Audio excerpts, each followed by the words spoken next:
ذمے وہ دونوں سوال. ہاں آج نہیں پوچھوں گا.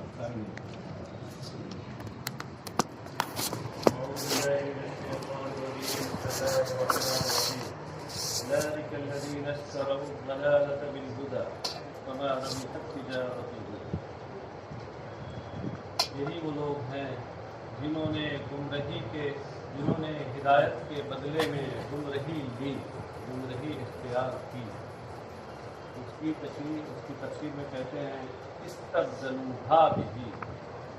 کل بتایا تھا میں نے کہ ہا سے مراد ہا ضمیر کا ماضی دلالت ہے، اور بھی میں جو ہا ضمیر مذکر ہے اس کا ماضی خدا ہے.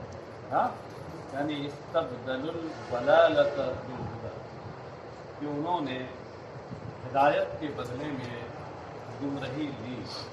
اس میں فنی نقطہ کیا ہے کل بتا چکا ہوں کہ یہاں استعارہ یا تو استعارہ مصرحہ ہے، ہاں مصرحہ طبعیہ ہے اگر اشتروں میں جاری کریں آپ،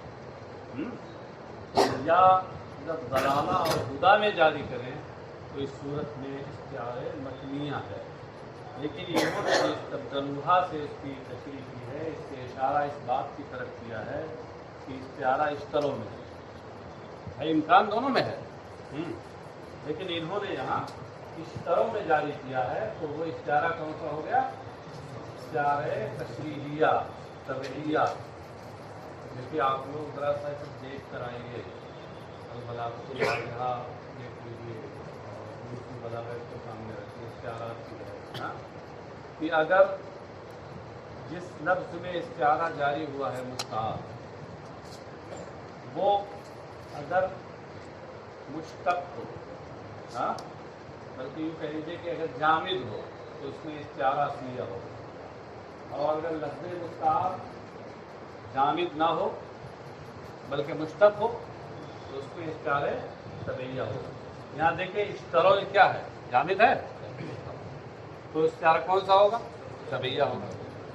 اور دوسرے اعتبار سے استعارہ کی جو تقسیم کی جاتی ہے مکنیہ اور مصرحہ کی طرف، تو اس میں یہ ہے کہ اگر مشبہ بھی کو عبارت میں صراحتاً ذکر کر دیا جائے تو استعارہ تسلیہ ہوتا ہے، استعارہ مصرحہ اسی کو کہتے ہیں.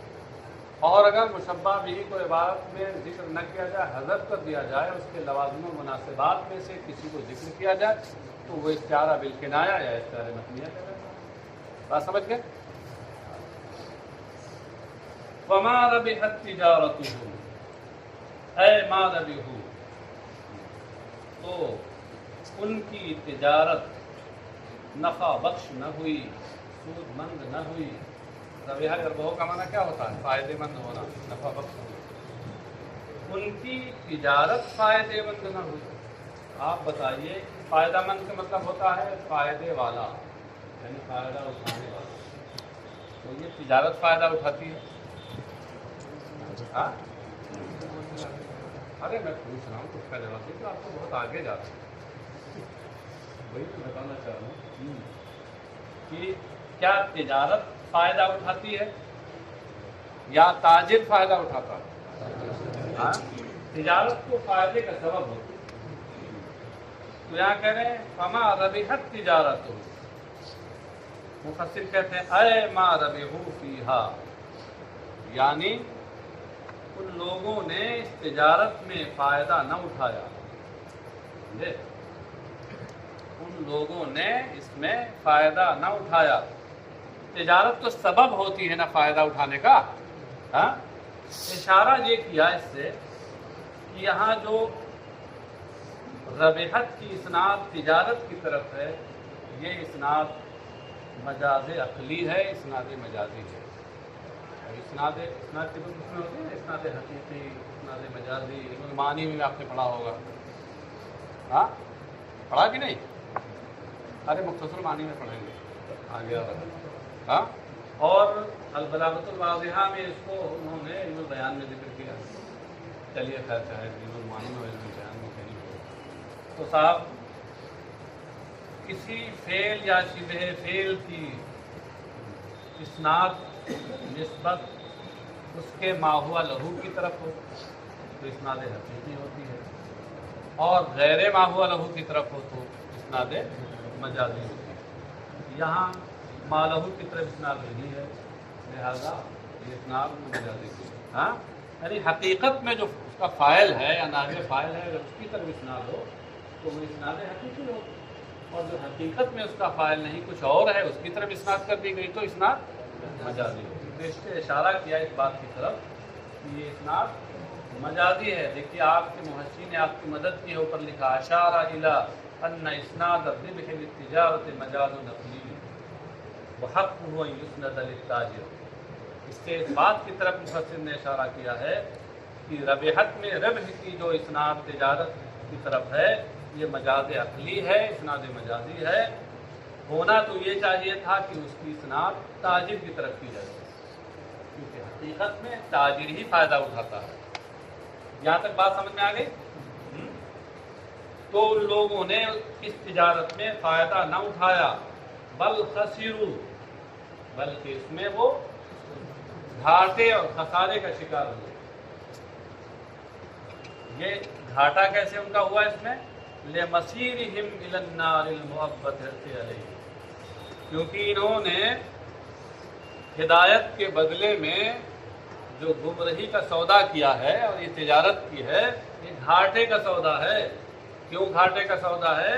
لمسیرہم الی النار المؤبدۃ علیہ، ان لوگوں کے اس آگ کی طرف، نار جہنم کی طرف جانے کی وجہ سے جو ان پر ہمیشہ ہمیشہ کے لیے ہو، دائمی نار جہنم میں جائیں گے۔ ہاں بتائیے، جس سودے کا انجام دائمی نار جہنم ہو وہ گھاٹے کا سودا نہیں تو کیا فائدے کا سودا ہوگا؟ یہاں تک بات سمجھ میں آ گئی؟ ہاں اب ایک چیز تو انہوں نے یہاں بتا دی ہے، مگر ایک چیز ہم اور کو آپ کو بتا دیں۔ فما ربحت کا جو ذکر انہوں نے کیا ہے، فما ربحت تجارتہ کا ذکر یہاں انہوں نے کیا ہے، تو اس کی وجہ سے یہاں استعارے مرشحہ ہو گیا۔ یا آپ نے البلاغۃ الواضحہ میں نہیں پڑھا تو پڑھ لیں گے کہ اگر اپنے قرینے کے ساتھ استعارہ مکمل ہو جائے تو اس کے بعد کبھی ایسا ہوتا ہے کہ کلام میں مشبہ بھی کا مناسب لایا جاتا ہے، کبھی مشبہ کا مناسب لایا جاتا ہے، کبھی دونوں کا مناسب لایا جاتا ہے، کبھی ایسا ہوتا ہے کہ کسی کا کوئی مناسب نہیں لایا جاتا۔ 4 صورتیں ہوتی ہیں۔ ہاں مگر ان 4 صورتوں میں 3 ہی قسمیں بنی، اس کو غور سے سن لیجیے۔ اگر استعارہ کے قرینے کے ساتھ تکمیل کے بعد مشبہ بھی کا مناسب ذکر کیا جائے تو وہ استعارے ترشیحیہ، استعارے مرشحہ ہوتا ہے، اور اگر مشبہ کا مناسب ذکر کیا جائے تو اس صورت میں استعارے مجردہ یا استعارے تجریدیہ ہوتا ہے، اور اگر دونوں میں سے کسی کا مناسب نہ ذکر کیا جائے تو استعارے مطلقہ ہوتا ہے۔ فإن هذه الاستعارة صارت مطلقة عن كل مناسب من مناسب المشبہ والمشبہ به، سب سے خالی ہے، سب سے آزاد ہے تو مطلقہ ہو گئے۔ ہاں اور اگر جناب دونوں کا مناسب ذکر کر دیا جائے چوتھی صورت میں، تو اس صورت میں بھی وہ مطلقہ ہوتا ہے، اس صورت میں بھی وہ مطلقہ ہوتا ہے۔ کیوں مطلقہ ہوتا ہے؟ اس لیے کہ دونوں کے مناسب کا جو ذکر کرنا ہے یہ گویا مشبہ اور مشبہ بھی پر ایک دلیل قائم کرنا ہے۔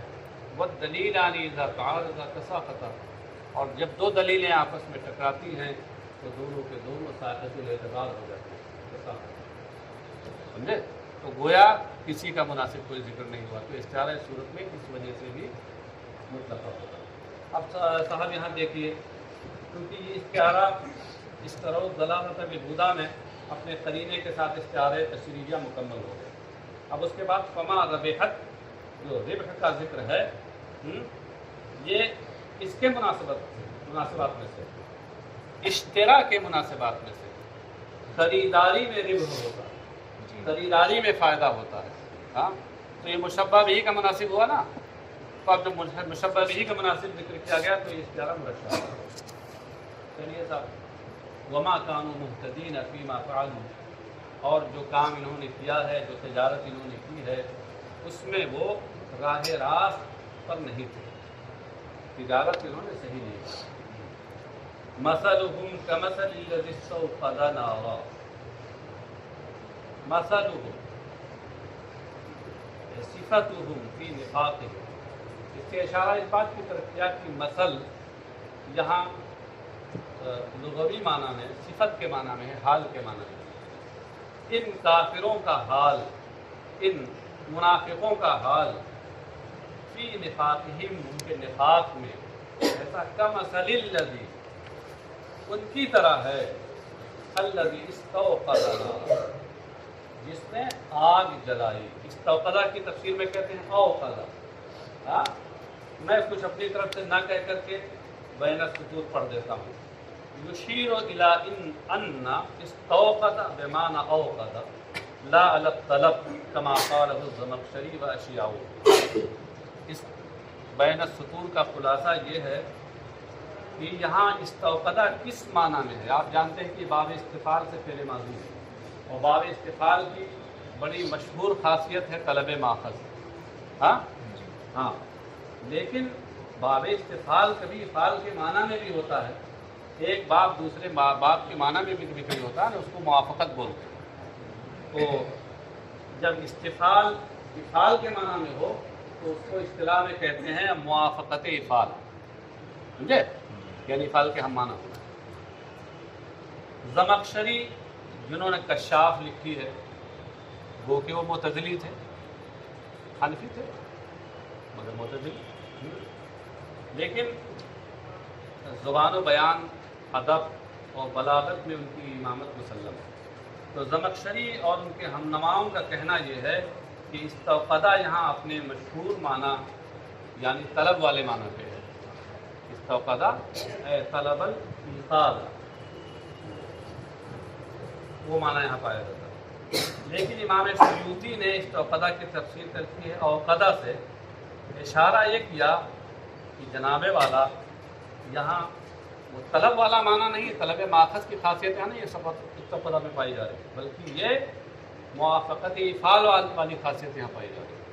تو استوقدہ کا معنی اوقدہ ہے، اور یہی قرین قیاس ہے، موقع محل کا تقاضا یہ کسی معنی کو یہاں لیا جائے۔ اوقدہ کا معنی کیا ہے؟ جلانا۔ تو مطلب کیا ہوا کہ نفاق میں ان کا وصف اور ان کی حالت اس شخص کی ان لوگوں کی طرح ہے کہ جنہوں نے آگ جلائی۔ کہاں آگ جلائی؟ فی ظلمت، اندھیرے میں، اندھیرا تھا اور اس میں آگ جلائی۔ فلما اضاءت ما حولہ ذهب اللہ بنورہم، تو جب آگ نے ارد گرد کو روشن کر دیا، ذهب اللہ بنورہم، تو اللہ ان کی اس روشنی کو لے گیا۔ اب یہاں دیکھیے، اضاءت کی تفسیر میں کہتے ہیں انارت، بس اس سے صرف معنی بتا دیا۔ اضاء بمعنی انارت، اضاءت بھی انارت۔ اب ایک چیز یاد رکھیے کہ یہاں ما حولہ بھی ما کس حالت میں ہے، نصبی حالت میں ہے یا رفعی حالت؟ یہاں دونوں احتمال ہیں۔ یہ بھی ہو سکتا ہے کہ اضاءت میں ضمیر حیا کا مرجع نار ہو، اور ما حولہ ما موصولہ اپنے ماں باپ صلہ کے ساتھ مل کر مفعول بہ ہو، حالت نصبی میں۔ اور اس صورت میں ترجمہ وہی ہوگا جو میں نے کیا کہ جب آگ نے ارد گرد کی چیزوں کو روشن کر دیا۔ اور یہ بھی ہو سکتا ہے کہ ما حولہ یہ اضاءت کا فاعل ہو، ہاں، اور ترجمہ یہ ہوگا کہ جب اس جلانے والے کے ارد گرد کی چیزیں روشن ہو گئیں۔ اضاء اور انارا یہ لازم بھی ہوتے ہیں، متعدی بھی ہوتے ہیں، اس لیے دونوں معنی کا احتمال ہے۔ اب سوال یہ پیدا ہوا کہ پھر یہ آزاد مؤنث کیوں لایا جبکہ ماتو مذکر ہے؟ ارے جناب ماتو مذکر ہے، لیکن کیونکہ اس سے مواضع مراد ہے، مواضع جمع، ہاں، اور جمع واحد مؤنث کی تعبیر میں ہوتا ہے، اس لیے مانند ہو مؤنث ہے، لہذا آزاد میں آسانی سے لا سکتے ہیں۔ تو جب اس کے ارد گرد کی چیزیں روشن ہو گئیں یا آگ نے اس شخص کے ارد گرد کی چیزیں روشن کر دی، فَأَبْصَرَ وَاسْتَدْفَعَ وَأَمِنَ مَا يَخَافُ، مزید تشریح کرتے ہوئے مفسر فرماتے ہیں تو اس نے دیکھ لیا، بھائی چیزیں جب روشن ہو گئی اندھیرے میں تو اس شخص نے دیکھ لیا، نظر پڑی اس کو، وستدفع، اور اس نے گرمی حاصل کی، آگ جلتی ہے تو گرمی بھی حاصل ہوتی ہے نا، وَآمِنَ مَا يَخَافُهُ، اور ان چیزوں سے وہ مطمئن ہو گیا، بے خوف ہو گیا جس کا اسے ڈر اور اندیشہ تھا، ان چیزوں کا ڈر و اندیشہ کر رہا تھا ان سے وہ مطمئن ہو گیا، ذَهَبَ اللَّهُ بِنُورِهِمْ، تو اللہ ان کی اس روشنی کو لے گیا۔ غور کیجیے، ایک دم ڈھکا ہو، اندھیرا ہو، کوئی چیز سوجھتی نہ ہو، بالکل سامنے اور بغل کی چیز نہ دکھائی دیتی ہو، اور ایسے میں کوئی شخص آگ جلائے، آگ روشن ہو اور اس کی وجہ سے ارد گرد کی چیزیں روشن ہو جائیں، گرمی بھی حاصل ہو، مان لیجیے ٹھنڈک کا زمانہ تھا، گرمی بھی حاصل ہو رہی ہو، اور اب چونکہ مجھے آگے بڑھنا ہے اور چلنا ہے، سفر کرنا ہے، تو اب خوفناک چیزوں سے وہ مطمئن بھی ہو گیا، لیکن اچانک کیا ہو کہ اللہ اس کے اس روشنی کو لے جائے، ختم کر دے، تو کیا حال ہوگا کہ اب اس کا نقصان ہی نقصان ہے، خسارہ ہی خسارہ ہے۔ تو یہی حال ان لوگوں کا، ذَهَبَ اللَّهُ بِنُورِهِمْ أَطْفَأَهُ، یہ ذَهَبَ اللَّهُ بِنُورِهِمْ کی تفسیر ہے کہ اللہ نے اس روشنی کو، اس نور کو بجھا دیا، اللہ لے گیا یعنی بجھا دیا۔ مطلب کہنے کا یہ ہے کہ بطور کنایا اس سے مراد اظہار سے مراد اطفاء۔ اب ایک سوال پیدا ہوا، یہاں دیکھیں کمثل الذی استوقد نارا، یہاں استوقدہ میں ضمیر ہوا ہے جو الذی کی طرف لوٹ رہی ہے، اور آگے جا کے فلما اضاءت ما حولہ میں جو حولہ میں ضمیر ہے یہ بھی واحد مذکر کی ہے، جو الذی اس موصول کی طرف لوٹ رہی ہے۔ تو ان دو مقام پر تو اس میں موصول کی طرف واحد مذکر کی ضمیر ہوتا ہے، لیکن ابھی جملہ چل ہی رہا تھا، ذَهَبَ اللَّهُ بِنُورِهِمْ کہہ دیا، وَتَرَكَهُمْ کہہ دیا، لا يُبْصِرُونَ کہہ دیا، جمع مذکر کی ضمیر لوٹا دی اسی الذی کی طرف۔ یہ عجیب کا مسئلہ ہے، ایک لفظ کی طرف کبھی واحد مذکر کی ضمیر لوٹائی جا رہی ہے اور کبھی جمع مذکر کی لوٹائی جا رہی ہے، یہ کیسے؟ تو جواب دے رہے ہیں کہ وہ جمع الضمیر مراعاتا لمعنى الذی، جمعہ بھی پڑھ سکتے ہیں اور مصدر بھی پڑھ سکتے ہیں، جمع الضمیر مراعاتا لمعنى الذی، یہ بھی صحیح ہے۔ اور ضمیر کو جمع لانا الذی کے معنی کی رعایت کرتے ہوئے، درست میں کمثل الذی میں جو الذی ہے یہ اگرچہ لفظاً واحد مذکر ہے مگر اس سے مراد چونکہ ایک جماعت ہے پوری، اور جماعت ظاہر سی بات ہے جب جماعت ہوگی تو وہ جمع ہوگی۔ آپ جانتے ہیں کہ ضمیر کبھی لفظ کا لحاظ کرتے ہوئے لوٹائی جاتی ہے اور کبھی معنی کا لحاظ کرتے ہوئے لوٹائی جاتی ہے۔ تو پہلے جو مذکر کی ضمیر لائی گئی شروع میں وہاں لفظ کا لحاظ کیا گیا، اور بعد میں جو مذکر کا واحد مذکر کی جو ضمیر تھی وہاں لفظ کا لحاظ کیا گیا، اور بعد میں جو جمع کی ضمیر لائی گئی وہاں معنی کا لحاظ کیا گیا۔ آپ سوچتے ہوں گے مانن کیسے آخر جمع ہو گیا؟ الذی، ہم تو نحو کی کتابوں میں یہی پڑھتے آئے ہیں کہ الذی واحد مذکر کے لیے، تو یہ مانن جمع کیسے ہو؟ اس طور پر بعض لوگوں نے کہا کہ اس کی اصل ہے کمثل الجمع الذی استوقد نارا، کمثل الجمع الذی، الجمع کا معنی الجماعت، سمجھ گئے؟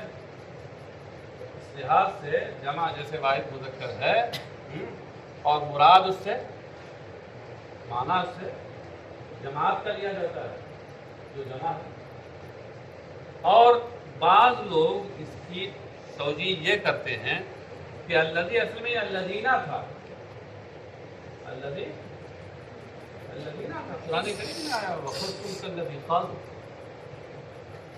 خُذْتُمْ كَالَّذِي خَاضُوا، كَالَّذِي خَاضُوا، خاضو یہ جمع مذکر غائب کا صیغہ لایا گیا اور واو کی ضمیر الذی کر دیا، جیسے وہاں ویسے تو سمجھ میں آیا؟ وَتَرَكَهُمْ فِي ظُلُمَاتٍ لَا يُبْصِرُونَ، اور اللہ ان کی روشنی کو لے گئے، یعنی ان کی روشنی بجھا دی اور انہیں تاریکیوں میں چھوڑ دیا، لا یبصرون، اس حال میں کہ انہیں کچھ سوجھتا نہیں. لا یبصرون مفسر کہتے ہیں ما حولہم، اشارہ یہ کیا کہ لا یبصرون یہ متعدی ہے اور اس کا مفعول بھی محذوف ہے اور حذف پر قرینہ سیاق عبارت ہے.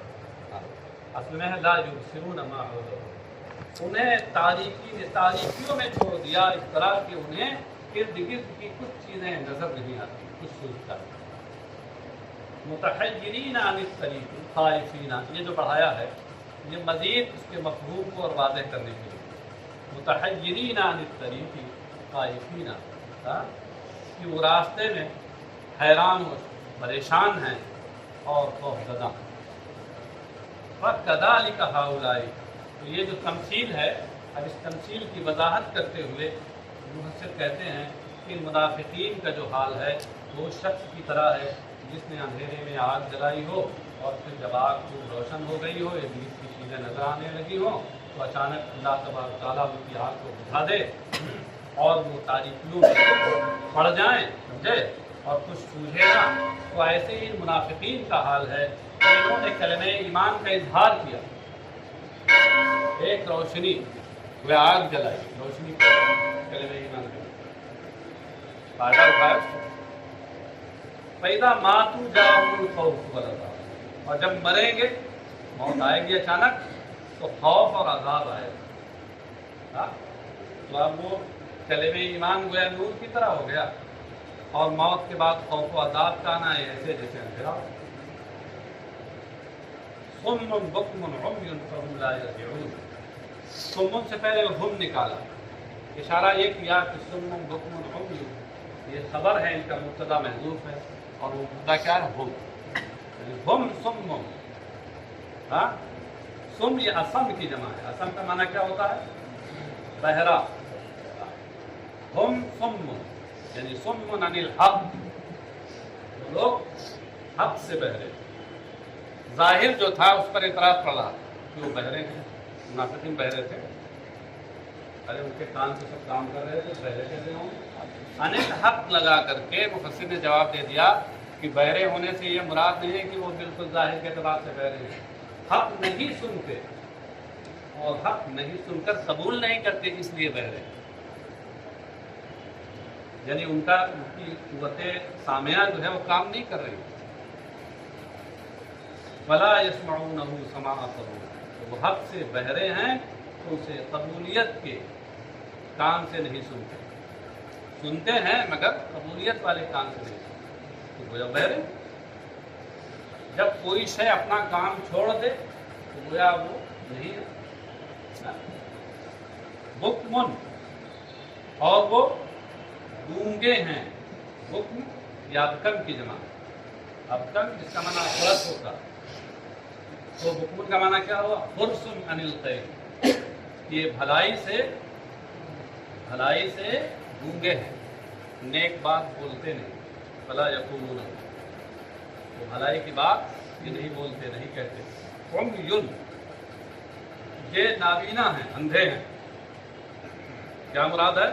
یعنی ہدایت کے راستے سے نابینا، انہیں ہدایت کا راستہ نظر نہیں آتا. ایسے تو دیکھنے میں اختیارے ہیں لیکن ان کی آنکھیں ہدایت کے راستے کو نہیں دیکھ پاتی، تو مال کے اعتبار سے یہ نابینا ہے. فلا یرونہ، لہذا ہدایت کا راستہ یہ دیکھ نہیں پاتے. فہم لا یرجعون، یعنی فہم لا یرجعون عن الضلالہ، تو یہ گمراہی سے لوٹنے والے نہیں، یہ گمراہی سے نہیں لوٹیں گے.